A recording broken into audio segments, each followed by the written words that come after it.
الحمد لله رب العالمين والصلاة والسلام على سيد الأنبياء والمرسلين أما بعد فأعوذ بالله من الشيطان الرجيم بسم الله الرحمن الرحيم الحمدللہ الفرقان پروگرام کے سلسلے میں ہم نے عقائد پر تفصیلی کلام کیا تھا۔ وہ تمام عقائد جو ضروری تصور کیے جاتے ہیں اسلام میں داخلے کے لیے، اسلام کی حفاظت کے لیے، ایمان کی حفاظت کے لیے، اور بعض وہ عقائد جو ہمارے معاشرے میں رائج ہیں اگرچہ ان کی وہ اہمیت نہیں ہے کہ جو ان بنیادی عقائد اسلامیہ کی ہیں کہ جو اسلام پر استقامت یا اسلام میں دخول کے لیے اہمیت کے حامل ہیں، لیکن انہیں بھی ہم نے ضمناً عرض کیا تاکہ ان کے بارے میں بھی معرفت کچھ نہ کچھ حاصل ہو جائے۔ عقائد کا بیان مکمل کرنے کے بعد اس میں ہم نے دیکھیں توحید پہ بھی بیان کیا، شرک پر بیان کیا، پھر انبیاء علیہم السلام، آسمانی کتابیں، جنت، دوزخ، جن، فرشتے، تقدیر پر تفصیلی کلام، پھر احوال آخرت، قیامت کی وہ بڑی نشانیاں جو ایک عقیدے کی سی حیثیت رکھتی ہیں، ان پر اعتقاد رکھنا ضروری ہے، اور اس کے بعد پھر کرامت اور پھر ایقر کے بارے میں تفصیلی بعد ہم نے عقائد کے معاملات کو بالکل حتی الامکان مکمل طور پر بیان کیا، اور عقیدے کے بعد اب عمل کی طرف ہم آتے ہیں، اور اعمال بھی بہت زیادہ ضروری ہوتے ہیں، اچھے اعمال بھی ہوتے ہیں، برے اعمال بھی ہوتے ہیں۔ ایک مسلمان کو چاہیے کہ اچھے اعمال کی اچھی طریقے سے معرفت حاصل کر کے ان سے کم حقہ فائدہ اٹھا کر اپنے آپ کو اللہ تبارک و تعالیٰ کی بارگاہ میں مقبول کرنے کی کوشش کرے، اور برے اعمال اور اخلاق رذیلہ سے اپنے آپ کو بچاتے ہوئے اللہ تعالیٰ کی بارگاہ میں غیر مقبول ہونے سے بچائے، اور جہنم کا ایندھن بننے، شیطان کا اطاعت گزار بننے سے اپنے آپ کو محفوظ رکھنے کی کوشش کرے۔ جس طریقے سے عقیدے کی اہمیت ہے اس طرح عمل کی بھی اہمیت ہے۔ ایسا نہیں ہو سکتا کہ ہم عقیدے کو بہت زیادہ اہمیت دیں اور عمل کو قطعاً نظر انداز کر دیں، اور یہ بھی بالکل غلط ہوگا کہ ہم عمل کو بہت زیادہ اہمیت دیں اور عقیدے کی پرواہ نہ کریں۔ دونوں چیزیں اپنی جگہ لازم و ملزوم ہیں۔ دیکھیے سورۃ العصر میں اللہ تبارک و تعالی نے ارشاد فرمایا کہ والعصر ان الانسان لفی خسر۔ عصر کی قسم، اس سے مراد یا تو نماز عصر ہے یا زمانہ ہے، عصر کی قسم تمام انسان خسارے میں ہے۔ جب تمام انسان خسارے میں ہے، ان الانسان اللہ تعالی نے فرمایا انسان پر، لفظ انسان پر الف لام داخل ہے، الانسان، اور یہ الف لام کلام عرب میں جب مختلف اسماء پر آتی ہے تو مختلف قسم کے معانی دیتی ہے، جن میں سے ایک معنی استغراقی معنی بھی ہوتا ہے، یعنی یہ الف لام استغراقی کہلاتا ہے۔ اس کا مطلب یہ ہوتا ہے کہ یہ الف لام ظاہر کرتا ہے کہ جس اسم پر یہ الف لام داخل ہے وہ اسم جتنے افراد پر بولا جا سکتا ہے یہاں پر وہ تمام کے تمام کل افراد مراد ہیں۔ تو اگر کوئی الف لام ایسا ہو کہ جو جس اسم پر داخل ہے اس اسم کا مصداق بننے والے تمام افراد کو گھیرے ہوئے ہے، تو گھیرنا چونکہ استغراق کہلاتا ہے اس لیے اس کو الف لام استغراقی کہتے ہیں۔ اس لیے ہم اس کا ترجمہ یوں کریں گے کہ ان الانسان لفی خسر، بے شک تمام انسان خسارے میں ہیں۔ اور جب لفظ انسان کے کل افراد یہاں پر آ گئے تو اگر آپ تھوڑا سا غور کریں اس مقام تک تو اس میں انبیاء علیہم السلام بھی ہیں، صحابہ کرام بھی ہیں، اولیاء عظام بھی ہیں، علماء ہیں، فقہاء ہیں، مومنین ہیں، نیک لوگ ہیں، اور تمام کفار، فاسقین، سب کے سب ابھی فی الحال اس میں اس حکم میں داخل نظر آتے ہیں کہ بے شک تمام انسان خسارے میں ہیں۔ لیکن اس کے بعد اللہ تبارک و تعالی نے استثناء فرمایا، اللہ جو ہوتا ہے یہ کلام عرب میں کئی معنی کے لیے استعمال ہوتا ہے، جن میں سے ایک یہ ہوتا ہے کہ یہ بتاتا ہے کہ جو ماقبل حکم، جو پیچھے بیان کردہ حکم کل افراد کے اوپر یا بعض افراد پہ لگ رہا تھا وہ سب پر نہیں ہے، بلکہ ان میں سے کچھ افراد خارج بھی ہیں۔ جیسے پیچھے خسارے کا حکم تمام افراد انسان کے لیے تھا، اللہ اب آگے بتائے گا کہ ان افراد انسان کے کل افراد خسارے میں مبتلا نہیں ہیں بلکہ بعض اس سے خارج بھی ہیں، اور وہ ان کا پھر آگے تذکرہ ہوا۔ تو اللہ تعالیٰ نے فرمایا کہ الا الذین آمنوا، مگر وہ جو ایمان لائے، وعملوا الصالحات، اور انہوں نے نیک اعمال کیے، وتواصوا بالحق وتواصوا بالصبر، اور وہ آپس میں حق اور صبر کی تلقین کرتے رہے۔ گویا کہ کل افراد انسان میں سے تین گروہوں کو باہر نکالا گیا اور خسارے کے حکم سے باہر نکال دیا گیا۔ ان میں سے پہلا الا الذین آمنوا، وہ جو ایمان لے کر آئے، یہاں اصل میں اشارہ ہے عقیدے کی طرف، مگر وہ جنہوں نے، گویا کہ یوں کہا جا رہا ہے کہ خسارے سے وہ باہر ہیں جنہوں نے اپنے عقیدے کو درست کر لیا۔ پھر دوسرا عمل کی بات آئی، وَعَمِلُوا الصَّالِحَاتِ، اور انہوں نے نیک اعمال کیے۔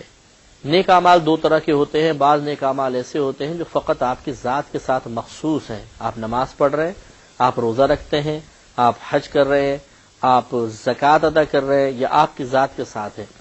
اور بعض نیک اعمال ایسے ہوتے ہیں جس کا فائدہ آپ کی ذات کے ساتھ ساتھ دوسروں تک بھی پہنچتا ہے، یا دوسرے بھی اس نیک عمل کے اندر آپ کے ساتھ شریک ہو سکتے ہیں، اور وہ ہے آپس میں نیکی کا حکم کرنا، برائی سے روکنا، اچھی چیز کی تلقین کرنا۔ تو وعامل الصالحات میں اگر اعمال کی دو صورتیں کر لی جائیں تو ان میں وہ والی صورتیں داخل ہوں گی جس کا تعلق خود آپ کی ذات کے ساتھ ہے کہ خود اپنے ذات کے لیے عمل کرو، وتواصوا بالحق وتواصوا بالصبر میں اشارہ فرما دے کہ پھر اپنی ذات کو ملحوظ رکھنے کے ساتھ ساتھ دوسرے کو فراموش نہیں کرنا ہے، بلکہ اس کے لیے بھی پھر انسان توجہ کرے اور انہیں نیکی کا حکم کرے، برائی سے روک کے حق کی تلقین کرے، صبر کی تلقین کرتا رہے۔ تو گویا کہ تین قسم کے گروہ باہر ہوں گے، نمبر ایک جنہوں نے اپنا عقیدہ درست کیا، نمبر دو نیک اعمال کیے، نمبر تین اپنے نیک اعمال یا اپنی ذات کی پرواہ کے ساتھ ساتھ دوسرے لوگوں کی پرواہ بھی کرتے رہے۔ یہ تین قسم خسارے میں ہیں۔ لہذا جن کا عقیدہ غلط ہوگا، خراب ہوگا، جو بالفعل اسلام قبول نہیں کریں گے، یا اسلام قبول کیا تو جیسے ہم نے آپ کو ارتداد کے بیان میں، ایمان اور کفریات کے بیان میں مکمل طور پہ بتایا کہ بہت سے لوگ ایسے ہوں گے جو ایمان لانے کے باوجود کسی غلطی کی بنا پر دائرہ اسلام سے خارج متصور ہوں گے، یہ سب کے سب وہاں جائیں گے۔ وعاملوا الصالحات جب اللہ نے بیان فرمایا تو معلوم یہ ہوا کہ نیک عمل بھی ضروری ہے، چنانچہ جو نیک اعمال میں کوتاہی کے مرتکب ہوئے وہ بھی خسارہ اٹھانے والوں میں ہو سکتے ہیں۔ اور تیسرا، اگر کسی کا عقیدہ درست ہے، اس نے اپنی ذات سے متعلقہ جو فرائض واجبات تھے پورے کیے، لیکن جو اللہ تبارک و تعالی نے نیک اعمال کے سلسلے میں یا اور امور میں دوسروں کے حقوق اس کے اوپر وابستہ رکھے تھے، اسے اس نے پورا نہیں کیا تو اس پر بھی گرفت ہو سکتی ہے، لہذا پھر بھی خسارے میں چلا جائے گا۔ جیسے کہ نبی کریم صلی اللہ علیہ وسلم نے ارشاد فرمایا، ترمذی کی روایت ہے کہ اللہ تبارک و تعالی نے فرشتوں کو حکم دیا کہ ایک بستی پر عذاب نازل کر دو۔ فرشتوں نے عرض کی، یا رب کریم، اس بستی میں تو تیرے کچھ نیک لوگ ہیں، اور ایک روایت کے مطابق اس بستی میں ایک شخص ایسا بھی ہے جس نے اپنی زندگی میں کبھی کوئی گناہ نہیں کیا۔ تو اللہ تبارک و تعالی نے ارشاد فرمایا کہ ان لوگوں کو بھی ہلاک کر دو، یعنی ان پر بھی عذاب نازل کرو، اس لیے کہ جب لوگ برائی کرتے تھے تو اس برائی کو دیکھ کر ان کا رنگ متغیر نہیں ہوتا تھا، یعنی نہ ان کو روکنے کی کوشش کرتے تھے، نہ دل میں برا جانتے تھے۔ جیسے آج ہمارے معاشرے میں ہے کہ برائی اتنی عام ہو گئی ہے، کوئی ہمارے سامنے گالی بک رہا ہوتا ہے، فحش کلامی کر رہا ہوتا ہے، جھوٹ بول رہا ہوتا ہے، نمازیں قضا کر رہا ہوتا ہے، اور مختلف قسم کے گناہ کر رہا ہوتا ہے۔ چونکہ گناہ دیکھ دیکھ کر ہم اتنے زیادہ سخت دل ہو چکے ہوتے ہیں اور اتنے عادی ہو چکے ہوتے ہیں، یعنی نبی کریم صلی اللہ علیہ وسلم کا فرمان ہے اگر تم برائی ہوتے دیکھو، اگر قدرت رکھتے ہو تو اس کو ہاتھ سے بدل دو، ہاتھ سے نہیں بدل سکتے تو زبان سے بدل دو، اور زبان سے بھی نہیں بدل سکتے تو کم از کم دل میں اسے برا جانو، اور فرمایا یہ ایمان کا کمزور ترین درجہ ہے۔ اب اندازہ فرمائیں کہ دل میں برا جاننا کسی برائی کو دیکھ کر ایمان کا کمزور ترین درجہ ہے۔ ہم اگر غور کریں تو ان تینوں درجوں میں سے ہمارے پاس کون سا درجہ ہمیں حاصل ہے، کون سا درجہ ہمارے پاس ہے؟ نہ ہم قدرت و قوت رکھتے ہیں کہ کسی کا ہاتھ پکڑ کر یا کر کے کسی کو برائی سے روکیں، زبان سے تلقین کرتے ہوئے ہم گھبراتے ہیں، یا ہمیں یقین ہوتا ہے کہ سامنے والے نے بات تو ماننی نہیں ہے، تو پھر تیسرا درجہ تو کم از کم ہے کہ ہم دل میں کم از کم ایک دفعہ اس کو برا جانے کہ نہیں یہ غلط ہو رہا ہے، تھوڑا تردد پیدا ہو، دل میں رنج پیدا ہو، کچھ غم پیدا ہو۔ ضروری نہیں ہے کہ آپ اس غم کا اظہار دوسرے کے سامنے کریں کہ یار میں جل رہا ہوں، کڑ رہا ہوں، یہ غلط ہو رہا ہے۔ کم از کم آپ کی کیفیت اللہ تعالیٰ کی بارگاہ میں آپ کے نمائندے کی حیثیت سے تو پہنچ جائے کہ واقعی یہ شخص اللہ تبارک و تعالیٰ کی نافرمانی پہ جلتا ہے، کڑتا ہے، ناپسند تو کم از کم کرتا ہے۔ تو ہمارے یہاں صورتحال یہ ہے کہ ہم ناپسند کرنا دور کی بات بلکہ ایسی چیزوں کو پسند کرتے ہیں، خود اگر برائی میں مبتلا نہیں ہوتے تو دوسرے کو ابھارتے ہیں، جھوٹ بولو، تھوڑا مذاق کرو اس کے ساتھ، اس کے اوپر کوئی طنز کر دو، اس پہ اٹیک کر دو، اس کے ساتھ یہ برائی کرو۔ خاندانوں کے اندر دیکھیں مشورے دے جاتے ہیں، یوں کر دو تو اس کو نقصان ہوگا، ایسا کر دو تو نقصان ہوگا، دوسرے کو برائیوں کے اندر خود ہم مبتلا کرتے ہیں۔ تو یہ تو ایمان کے کمزور ترین درجے سے بھی ایک اور درجے میں ہم گر گئے ہیں۔ اللہ تعالیٰ بہرحال محفوظ فرمائے۔ تو اس لیے ضروری ہے کہ انسان اپنے آپ کو خسارے سے بچانے کے لیے سب سے پہلے اپنے عقیدے کی درستگی کا اہتمام کرے۔ اس کے لیے ہم نے پورا تفصیلی کلام الفرقان پروگرام میں الحمدللہ کیا کہ اگر کوئی شخص، ہمارے جو بہنوں نے بھائیوں نے مستقل مزاجی کے ساتھ ہمارے پروگرام سنے ہوں گے تو ہمیں یقین ہے کہ بہت کچھ سیکھا ہوگا اللہ کے فضل و کرم سے، اور اگر اس کو ذہن میں محفوظ رکھیں، لکھ کر محفوظ کر لیں، دوسروں تک پہنچانے کی سعی احسن کرتے رہیں، تو امید ہے کہ نہ صرف ان کے ذہن میں وہ تمام عقائد بما دلائل راسخ ہو جائیں گے، بلکہ دوسروں کو بھی عقیدے کے درستگی کے لحاظ سے فائدہ حاصل ہوگا۔ اور اس کے بعد وعمل الصالحات پر ہم آتے ہیں، عمل کی طرف کے عمل جو ہے وہ بہت ہی ضروری ہے کہ اللہ تعالیٰ نے اسے بھی خسارے سے بچنے کے سلسلے میں، یا اس گروپ سے باہر نکلنا کہ جو خسارے میں مبتلا ہے، اس کے لیے اعمال کو بھی بہت زیادہ لازم و ضروری قرار دیا۔ آپ دیکھیں گے، میں اس پہ تبصرہ اکثر کرتے رہتا ہوں کہ بعض دیندار قسم کے لوگ بھی ہوتے ہیں، دیندار ہوتے نہیں ہیں لیکن ایک دین کی علامت متصور ہوتے ہیں، جیسے جعلی قسم کے پیر، ڈبے قسم کے پیر ہوتے ہیں، بے نمازی ہوتے ہیں، داڑھی رکھی نہیں رکھی، خشخشی رکھ لی، بے پردہ عورتیں سامنے بیٹھی ہوئی ہیں، بڑی بڑی تصویریں آویزہ کی ہوئی ہیں، معاذ اللہ ثم معاذ اللہ، کبھی تصویروں کو سجدہ کرتے ہوئے بھی دیکھا گیا ہے، اور پھر کتے لڑوانا، چرس پینا، گالیاں بکنا اور گانے سننا، مختلف قسم کے مطلب غلط قسم کی ایکٹیویٹیز میں وہ مصروف ہوتے ہیں۔ اور جب انہیں کہا جاتا ہے کہ آپ عمل کریں، نماز پڑھیں، روزہ رکھیں، زکوٰۃ دیں، حج کریں،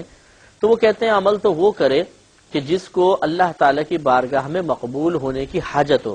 اور ہم تو پہلے ہی مقبول ہو چکے ہیں، ہمیں معرفت حاصل ہے، ہمیں اللہ تبارک و تعالیٰ کی بارگاہ میں خصوصی درجات حاصل ہو چکے ہیں، اس لیے اب یہ نماز تو وہ پڑھے کہ جو اللہ کی بارگاہ میں مقبول نہ ہوا ہو، ہمارا معاملہ کچھ اور ہے۔